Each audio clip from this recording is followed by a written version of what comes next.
ہمارے solar system میں موجود زمین کے سب سے قریب اور سورج سے فاصلے کے لحاظ سے چوتھا اور مرکری کے بعد دوسرا سب سے چھوٹا سیارہ جو موجود ہے اسے مارس یا مریخ کہا جاتا ہے۔ اپنے آربٹ میں چکر لگانے کے دوران اس کا زمین سے کم از کم فاصلہ 54.6 ملین کلومیٹر، جبکہ زمین سے دور جانے پر 401 ملین کلومیٹر تک یہ فاصلہ ہو جاتا ہے۔ سائنسدانوں کا کہنا ہے کہ بدلتی زمینی موسمیاتی حالات اور انتہائی تیزی سے پھیلتی ہوئی گلوبل وارمنگ بہت جلد انسانوں کے رہنے لائق ماحول کو تباہ کر دے گی۔ اس کے علاوہ ممکنہ عالمی جنگ کے خطرات کی بدولت، جو اس بار انتہائی خطرناک نیوکلیئر ہتھیاروں سے لڑی جائے گی، اس سے نکلنے والی ریڈیشن کے بعد زمین انسانوں کے رہنے کے قابل بالکل نہیں رہے گی۔ لہٰذا ہم سب کو ایک نئی دنیا کی تلاش کرنا ہوگی، اور اس مقصد کے حصول کے لیے جو سیارہ کئی دہائیوں سے انسانوں کی توجہ کا مرکز بنا ہوا ہے وہ مارس ہے، جسے اس کی سرخ رنگت کی بدولت ریڈ پلینٹ بھی کہا جاتا ہے، کیونکہ اس کی سطح پر موجود کافی مقدار میں آئرن آکسائڈ کی موجودگی سے اسے یہ سرخ رنگ ملتا ہے۔ مارس کے بارے میں پریڈکشن کی جاتی ہے کہ انسان 2050 تک مارس پر انسانی بستیاں آباد کر کے یہاں رہنے کے قابل ہو جائے گا، جس کی وجہ مارس کی زمین اور اس کے ماحول کا کافی حد تک زمین سے ملتا جلتا ہونا ہے۔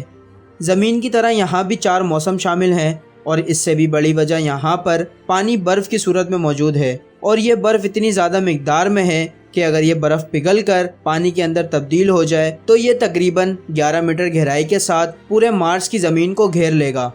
کیا انسان مستقبل میں کبھی مریخ پر جا کر آباد ہو سکے گا، یا پھر یہ صرف ایک خواب ہی رہے گا؟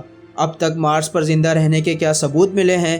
آج تک ہمیں اپنی دنیا چھوڑ کر کسی دوسرے سیارے پر آباد ہونے کے لیے جو حقیقت بتائی گئی ہے، کیا وہ واقعی سچ ہے یا صرف ایک کہانی؟ یہ سب ہم آسان الفاظوں کے ساتھ اس ویڈیو میں جاننے کی کوشش کریں گے۔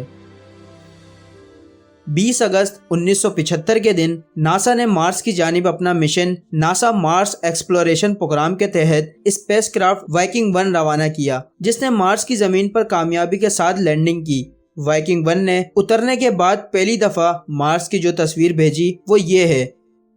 جولائی 1976 میں مارس کی سطح کو پہلی بار دیکھا گیا۔ اس وقت تک انسان کی کسی دوسرے سیارے پر یہ پہلی کامیاب لینڈنگ تھی۔ وائکنگ 1 کا مقصد مارس کی زمین سے ایسی معلومات جمع کرنا تھا جو آنے والے مستقبل میں مارس کی زمین پر انسانوں کو زندہ رہنے کے قابل بنا سکے۔ وائکنگ 1 کا مشن صرف 90 دن کا تھا، لیکن پھر اس کی کامیابی کو دیکھتے ہوئے اس کی مدت میں اضافہ کیا گیا۔ یہ 6 سال 4 مہینے تک مسلسل کام کرتا رہا، اور اس نے 50,000 سے زائد تصویریں زمین پر بھیجیں۔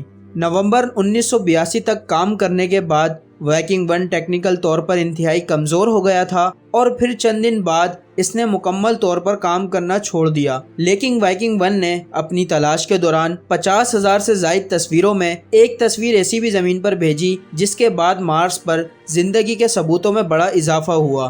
اس تصویر میں یہ اندازہ لگایا گیا کہ یہ برف کی صورت میں جمع ہوا پانی ہے، جبکہ کچھ ماہرین نے یہ اندازہ لگایا کہ یہ فروزن کاربن ڈائی آکسائڈ ہو سکتی ہے، لیکن اس کا کوئی ٹھوس ثبوت نہیں تھا، اور اسی لیے اس کے بعد 25 مئی 2008 میں فینکس نام کا اسپیس کرافٹ مارس کی زمین پر بھیجا گیا، جس کا بنیادی مقصد مارس پر موجود پانی کو تلاش کرنا تھا۔ اور پھر ناسا نے پہلی دفعہ 27 ستمبر 2012 میں مارس پر موجود پانی کے ثبوت پیش کیے۔ اس کے بعد 22 نومبر 2016 میں ناسا نے مارس پر یوٹوپیا پلانیتیا نامی علاقے کے اندر زمین کے نیچے بڑی مقدار میں برف دریافت کی۔ مارس کو ایکسپلور کرنے کے لیے اب تک کئی مشن یہاں پر بھیجے جا چکے ہیں، اور سائنٹسٹ کئی دہائیوں سے مارس پر زندگی کو تلاش کر رہے ہیں۔ مارس پر پانی کے بڑے ذخائر اور ایسے ندی نالوں کے ثبوت ملے ہیں جہاں شاید ایک وقت میں پانی بہا کرتا تھا۔ یہاں پر آج بھی پانی اس کے ایٹماسفیئر کے اندر ویپرز کی صورت میں اور جمی ہوئی برف کی صورت میں زمین کی طرح اس کے نارتھ اور ساؤتھ پول پر موجود ہے۔ مارس ایک بہت ٹھنڈی جگہ ہے، لیکن پھر بھی یہ سورج سے ایک ہیبیٹیبل زون کے اندر موجود ہے، یعنی ایسی آئیڈیل لوکیشن جہاں سورج کی روشنی سے پانی سالڈ اسٹیٹ کے اندر موجود ہے، جسے بعد میں کسی بھی طرح سے لیکوئڈ شیپ کے اندر تبدیل کیا جا سکتا ہے۔ مارس کا ایوریج ٹیمپریچر -63 سیلسیس سے -120 سیلسیس تک ہوتا ہے، اور اگر یہاں پر ٹیمپریچر بہت زیادہ ہوتا تو پانی ویپرز بن کر سورج کی گرمی سے اب تک اڑ گیا ہوتا۔